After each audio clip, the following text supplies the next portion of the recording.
Welcome back to the last line of defense. I am thrilled to be joined today by Juan Cruz, who's a senior advisor at CSIS, non-resident, and from 2017 to 2019, he worked with the National Security Council in the White House as the special assistant to the president and senior director for Western Hemisphere affairs, and then served for a long time in the U.S. intelligence community stationed throughout the region. So great background for this discussion on Venezuela and U.S. operations in the Western Hemisphere. Thanks, Juan, for joining us. You bet, Seth. Thank you for having me.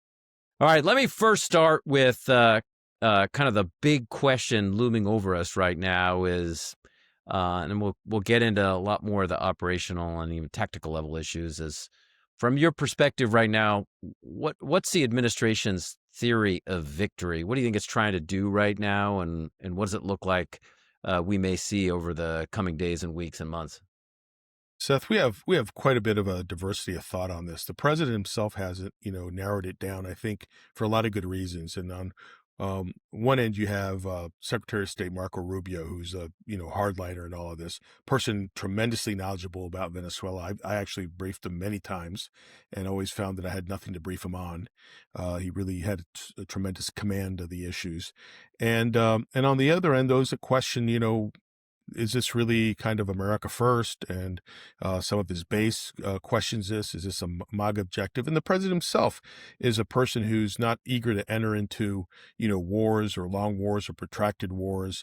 And so he's given a lot of thought to all of this. And for him, it's going to be all about the end game. And it's not that he doesn't know what the end game is. I think that every day he's got to make the calculation that it's worth his effort. And by he here, I'm assuming you mean the president right now. The president himself. Not Marco Rubio. Yeah, that's right. This is a decision for the president to make. He hasn't made it. He could have made it, 6 weeks ago. The U.S. has been ready, but he hasn't done it for, again, a number of reasons. It's important to note in some of this that you've never heard the president talk about day after scenarios or democracy or elections or what comes next. This is about, in the best case scenario, the defenestration of a dictator narco-terrorist in the form of Ramon Maduro. And Maduro is an individual that, the president had his conversation with him and made it very clear, you got to leave. And, as all these dictators, they drag their feet and they play the wrong cards. Yeah. So let me just sort of put this sort of squarely before everyone right now. There's been a lot of discussion about drugs and the illegal drugs coming to the United States. There's been some discussion about immigrants, including from Venezuela. But from your perspective, how much of this is really about Maduro? Well, some of it, I've said lately that in some ways it doesn't matter, because if you're pursuing a counter drug operation and you've also separately labeled the leader of this country as a narco terrorist who put $50 million price on his head, you achieve both objectives, right? So, in one sense. The other is, Venezuela's role with the U.S. Venezuela is a transshipment point for drugs. And what that means is that it's not a source country, and it isn't significant in any, fabrication of drugs or laboratories. And the drugs that leave Venezuela either go to the Western Caribbean, hit somewhere in Central America on its way up to North America, or it goes straight up from Venezuela to the Caribbean. Mostly think of like straight line to Haiti, Dominican Republic, Puerto Rico, or even the Eastern Caribbean. And then most commonly outside the region entirely. So it's going to, Western Africa and Europe. That's where the Venezuelan drugs go. In terms of migration, while the biggest flow of migration in the history of the hemisphere has gone, due to the worsening conditions in Venezuela and the dictatorship, I think one of the calculations that the president's making is, do we in fact end up triggering a migration or refugee flow as a result of war that would work against his policies? Yeah. So, I mean, I think I took a quick look at some of the U.S. government, including DEA data recently. It does look like a lot of the cocaine produced in Colombia, some of it does pass through Venezuela, but it looks like much of that goes to Europe. There's certainly fentanyl, but that's mostly produced in Mexico, not in Venezuela. Chemicals imported from China. So, I mean, it seems to me that the dealing with Maduro, in the end of the day, maybe a good or bad move for a whole range of reasons. It probably doesn't end the drug problem that the United States is facing, including the demand side as well. Is that fair to say? I think everything you've said is correct.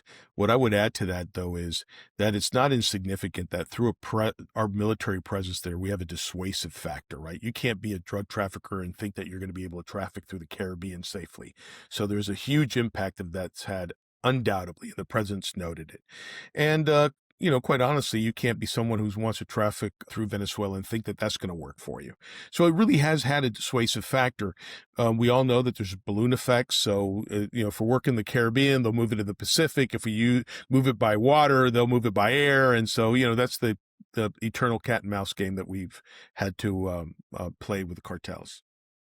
So let me just move us to the military presence there, which is significant, although, as I'll note in a moment, not quite as large as it was, for example, during Operation Just Cause in Panama. But if you look at Operation Southern Spear, what the administration is calling this effort right now, you've got roughly 2,200 Marines as part of the 22nd Marine Expeditionary Unit. You've got F-35s, including those deployed to Puerto Rico. You've got Special Operations Forces, a range of folks that I was in government with. You've got a carrier strike group, the Ford.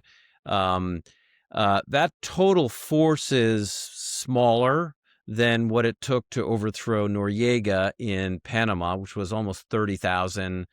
So can you talk a little bit about what you think this force is aiming to do? I mean, we talked a little bit about objectives at the beginning of this, and as Karl von Clausewitz tells us, war is the continuation of politics by other means. So if there is an interest by the administration to move Maduro on, and the use of military force is one means of doing that, what is your sense about how U.S. forces now may be used? Seth, I served in the embassy in Panama during the U.S. invasion and afterwards, and the 2 years before two coup attempts against Noriega. And so, unfortunately, that provides somewhat of a bias for me, and I try hard not to make too many comparisons. Yeah, okay. We had multiple bases in Panama at the time, which makes it easy to invade when you're already there. Including Southern Command, which was there. Exactly. Yeah. Our Southern Command was located there, but we did bring significant forces from CONUS. Um, Listen, tremendous presence, historical amount of resources. I think that puts a lot of pressure on those in the administration who want to act decisively and strongly against the regime, because they understand that you get one shot at this. You're not going to get, the Ford back in the region 6 months from now. It's highly unlikely. So you got to, go for broke right now. And if you don't succeed that, you're probably not going to get a second bite of the apple. The other issue here is we have enough forces there to do virtually anything we want to do, short of an invasion and an occupational force. And that's what I think the point you were getting to. We are always unlikely to land boots on the ground in sort of, it's just not modern warfare to put, equate something like, I don't know, World War II style invasion in the Pacific. It's not going to happen. And Venezuela is an enormous country with a lot of urban areas. And, it's also a territory with enough forces, enemy forces there of different types, that you could quickly find yourself in a quagmire. You could quickly find yourself in a really tough spot. And they've focused a lot over the years in what they call asymmetrical warfare, that is to put irregulars out there to make our life impossible if we were to make a decision like this. Again, these are factors like this that the president's taking into consideration, and while he's not quick for action, but taking his time. So it again, it doesn't look to me like the U.S. has a force package, and you just noted this as well, that that could conduct what, say, the U.S. did during Desert Storm, or actually probably more like 2003 in Iraq, which is an invasion force. that takes down the regime. I think, there are lots of things the U.S. can do. It can conduct specific strikes against targets. The president has publicly noted that he has authorized covert action. Hard to see how that's covert now anymore.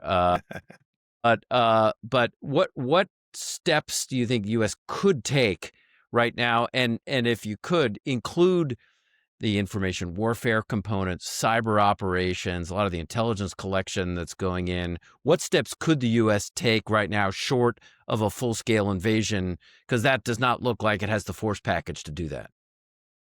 Seth, something that our armed forces do exceptionally well is planning. They plan for various scenarios. You also have to plan for, preparation of the battlefield. That is, if you're going to go in, you need to know as much as you can about the environment and your enemy and everything else. And then you prepare and soften that environment so that you can maximize our resources for the win. What you have going on there most likely is you draw from a large menu of options that are non-kinetic. And so you're looking at everything from information warfare, right? What do you want to do? You want to weaken the resolve. You want to break them up. You want to talk to the military, one of your audience. You want to talk to the government. You want to talk to the population. Cyber warfare, you want to go in there and make sure that you can dismantle. Like if I were them, I would dismantle, for example, the cellular network. They have no independent comms. This is a kind of a stitched together military. And so if you bring down the cellular system in Venezuela, you brought down command and control. And so you can expect the U.S. forces, will destroy all sorts of communication infrastructure. And also, I think you should expect them that they've already been doing this, is electronic warfare, mapping out the bad guys, where how fast the radar systems come up, how good they are in identifying you, how good they are in interconnecting, where they're located, because one of the first targets that we take out are precisely those kind of systems. And so all that preparation to go, all those electronic systems that you see flying and probing this airspace and being provocative, is to light up Venezuela from the military perspective, and giving us an opportunity to identify where it is that we need to hit them the hardest. So as one looks at the target set, I mean, my guess would be in the early stages of any kind of conflict, if that's the direction the U.S. goes in, it's going to have to deal with suppression of enemy air defenses and a range of targets like that. Once the U.S. has done that, and I am going to ask you about Venezuela's order of battle in a moment, what they have, but then the question becomes, what targets does the U.S. potentially go after? From your perspective, the sort of target list, as I'll call it, I mean, could include things like cartels, could include government locations, could even include a decapitation strike against against Maduro himself. I mean, we've seen the U.S. do that or try to do that during Operation El Dorado Canyon, for example, against Gaddafi in Libya during the Reagan administration. So I suspect that is a possibility. What is your sense about what the target set looks like once there's an effort to suppress the air defense systems within Venezuela? Certainly. It's going to be hard to put an X on Maduro, particularly because we just simply don't have the command right now to be able to identify all the time his pattern and where he is. It's just a different kind of environment. Having said that, we can expect, in addition to some key infrastructure and command and control, we already talked about, the cellular system, but maybe that includes the electric system in some locations. Absolutely airfields, right? So you talked about, basically the anti-aircraft capabilities. Yeah, we're going to hit S-300 sites and the radar system network that supports it, and all the other things that they throw together, stitched together to be able to defend their airspace. But they have Sukhois, they have the F-16s, and it doesn't matter what state they're in. We have to assume that they're in the best state and readiness possible. So we're going to eliminate those right off the board, and then anything that the government, the regime, the military has ceded to any of the traffickers, right? So if there's ever been a port that was a government-run port or a military, base or something, naval base or Coast Guard base, and that was actually lent to the traffickers, will probably evaporate that. But we need to be select and effective and have a combination. Sort of think of it as a matrix of a jigsaw puzzle of targets that hit command and control and infrastructure, you know, drug sites, may they be storage and cache, airstrips, clandestine and legit, and anything else that this is the number of tomahawks we have in the region is astounding. And I suspect we're going to use tomahawks and other missile systems early on, and go full force, make sure that we eliminate anything that could put the harm on us. Yeah, so that does bring us to, Juan, the Venezuelan order of battle. I mean, what do they have? And I don't just mean conventional capabilities, but also how much has, in your assessment, has Maduro sort of coup-proofed his system? So how are they thinking about both defense from conventional and covert action activity, but also, the potential for some kind of coup within the Venezuelan military? Well, they've been working really hard at coup-proofing themselves for a long time. They had a coup in 2003 that was devastating to them. It was unimaginable. And so they've worked really hard with the Cuban advisors to, you know, install a sense of self-reporting and counterintelligence, and really aggressively. They threw people in jail all the time for having the inappropriate comments or conversations. That in of itself makes certain that whether you do it one way or another, you're going to be loyal to the regime or appear as much. The thing here is that this is a force of, let's say roughly 150,000, but that number is a little bit deceptive. Not everybody gets resourced in the same way, and not everybody has the same status in the regime. The regime is actually run by a very small inner circle, a cabal, and they do it by managing different power bases. And in this case, the National Guard in Venezuela, which is the largest force, the National Guard in Venezuela is not like the U.S.'s National Guard. It's an independent. They have their own, think of it as a paramilitarized police that has their own Navy and their own tiny Air Force and their own tiny Army and that sort of thing. But they also do internal repression. And so you get to see a lot of them. And the idea here, and Maduro has worked really hard at gaining their trust and their loyalty. Among the things he's done is, just to throw something out, is that to go to the National Guard Academy and graduate as an officer, he changed it from 4 years to 3, so he can pump out more officers. And he's grown the force, and it's sort of like his favorite force. Why has he done this? Well, because the counter forces, the Army and the National Guard, have never gotten along. I mean, it's, the rival forces. In fact, historically, the National Guard was created to challenge the Army. So it's one of those things that you have, sort of the differences right there. The Army has been under-resourced, but it is a large force, and it's less, it's less among the population. And of course, the Minister of Defense, who has historically been there so long, he's been there, I think, 3 times more than any Minister of Defense, 4 times more in the whole history of Venezuela.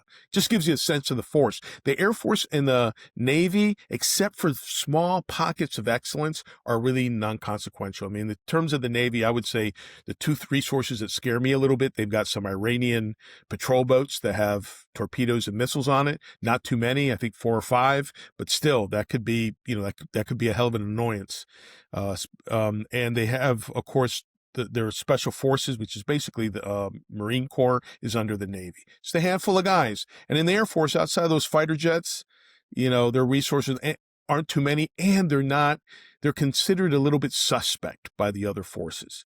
So again, I think you rely on these two. And just one more kind of observation, I'm really more worried about the Colombian guerrilla forces that have been in Venezuela for decades and have, they have safe haven, they have villages, their kids and their wives all live on the Venezuelan side. And these are battle hardened troops that have fought, unlike the Venezuelan military that hasn't fought anybody in their history since independence. These guys are battle hardened and been fighting the well-resourced, well-trained Colombian military for a long time. And you also have these irregular forces that Chavismo has created, one of which are the territorial militias.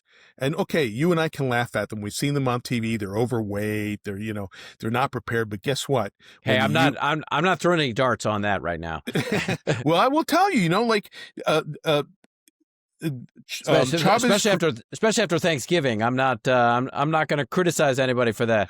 Well, Chavez created this modeled after Noriega's dignity battalions. That's what he called them, his dignity battalions. And these dignity battalions were ideologically firmly, this is just members of the population, but ideologically attached. The beneficiaries of all this support that Noriega gave the poor people. Chavez liked this idea.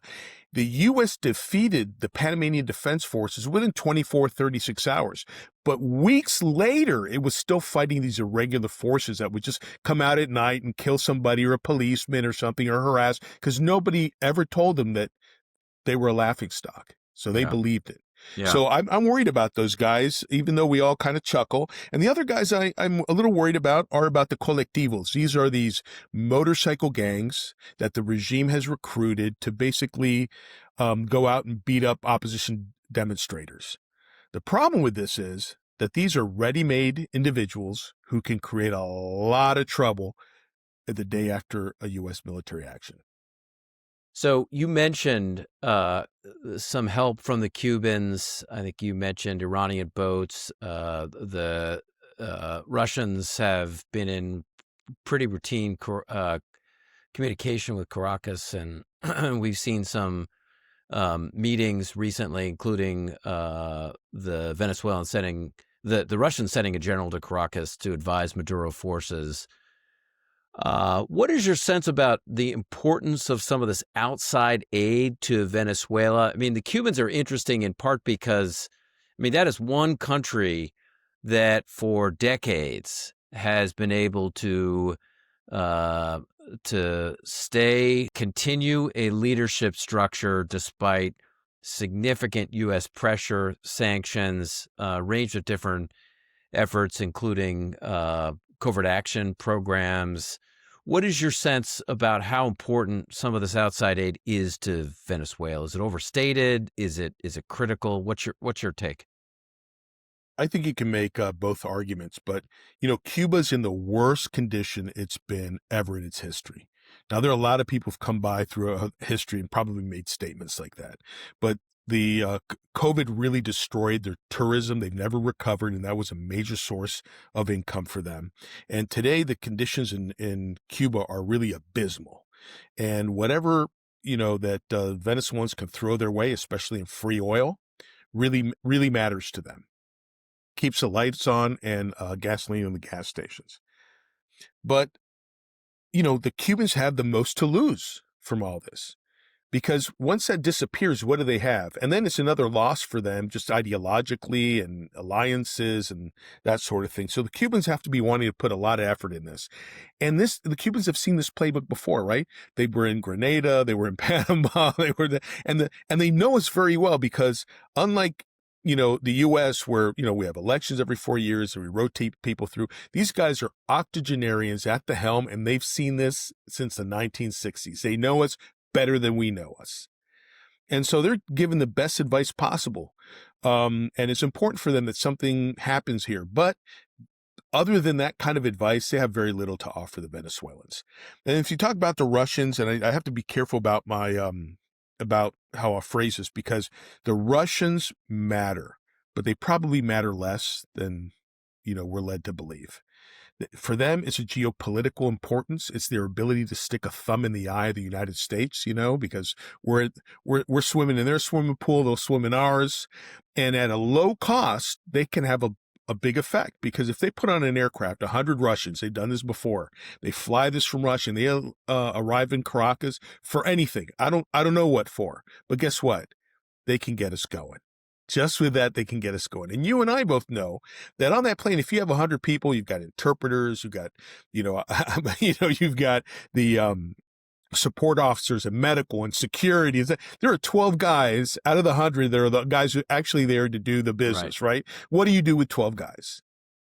And so the Russians have learned that they can just, they can really torque us off with something like this. Again, it's not to say it's not that it's unimportant. It's important, but let's be careful, like assigning to. But the Russians aren't going to come to the Venezuelan aid. There's not, Right. They didn't even do that with the Iranians during the Israeli 12-day war. I mean, which we've seen with some Iranian comments recently. They were not happy that the Russians and the Chinese, for that matter, did not come to Iranian aid during the war. So, I mean, I think it's dubious to believe that the Russians are going to do anything here in the case of a war.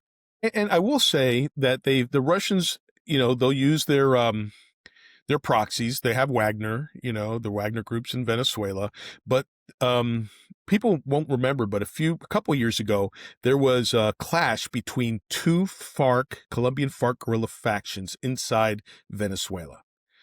The Venezuelan military went out in favor of one faction over the other, and they went to the border to reinforce that, and they got a shellacking by the FARC. And the first thing they did was they took this Wagner group guys with them out there. And what happened? It didn't matter because the Wagner group has no experience fighting jungle warfare, guerrilla against, it was a quick lesson. The Venezuelans removed themselves and went back home, and they left the situation as it was. I caution this because I think we need to recall that we haven't fought a jungle war in a long time. And, we're out there trying to get some facsimile of jungle training, but there's going to be nothing like the jungle warfare school we used to have in Panama. We have a small school in Hawaii. We lost Vieques in Puerto Rico, where we used to do training, live fire training. And so we're in desperate need of some place around the world that we can practice and we can train for what we have going on, potentially in Venezuela, a place that where, we're not used to fighting, at least in a generation and a half, maybe two, jungle war. Yeah. I mean, there was certainly plenty of practice during Plan Colombia and during the Colombian War, at least some practice. Let me just ask you this sort of last question as we wrap up. Wall Street Journal editorial, so not just an opinion piece, but the position of the paper is that we think deposing Maduro is in the U.S. national interest, given how he has spread refugees and mayhem in the region. But the journal also notes significant risk involved in this. And so my last question for you is the U.S. has deployed a pretty substantive military force to the region. It's clear that looks like the preference of the administration is for Maduro to step down. But what is your sense about risks involved if the U.S. moves to action, Maduro doesn't step down? What are the risks you see moving forward? Well, I think it'll all be determined by what the president decides to do and how that manifests itself. For example, if we end up only removing Maduro and that's all it's done, that may be good enough for us, but will that change anything really in Venezuela? We're all hoping that it'll create a condition, rearrange the pieces on the chessboard, but that may be sufficient. Just his departure, capture, death, whatever it entails, or does it require for the Chavistas to step down entirely? The president's going to decide what it entails. And what it's going to do is the Wall Street Journal's point of view is a valid one. And they are responsible for everything from a historic migration crisis, but also for anti-U.S. and anti-democratic activities in the region for a long, long time. For, in one case, ushering the Iranians into the region and vouching for the Iranians. At one point, they were funding and financing movements and parties that were aligned with their ideology. They were also giving out free money through their Petrocaribe, which was kind of an oil and cash deal for preferential friends in the region. With that, they won allegiances, and so they've done an awful lot of things, perhaps more in the past than now. But they're a toxic. They play a toxic role in the region, and to today, what we need, absolutely, if we get rid of Maduro, I think we all, who's in favor of Maduro except the bad guys, right? But it probably needs to go far beyond that. So Juan Cruz, we'll have to leave it there. So lots of interesting questions that you walked us through, from sort of what a theory of victory might look like to the Venezuelan order of battle. Really appreciate you taking time. You got a vast amount of experience in this region. Thanks for taking the time to talk to us on The Last Line of Defense. My pleasure, Seth. Good luck. Thanks for listening to our episode today. Please subscribe wherever you listen to podcasts. For more analysis, please visit csis.org. This is The Last Line of Defense.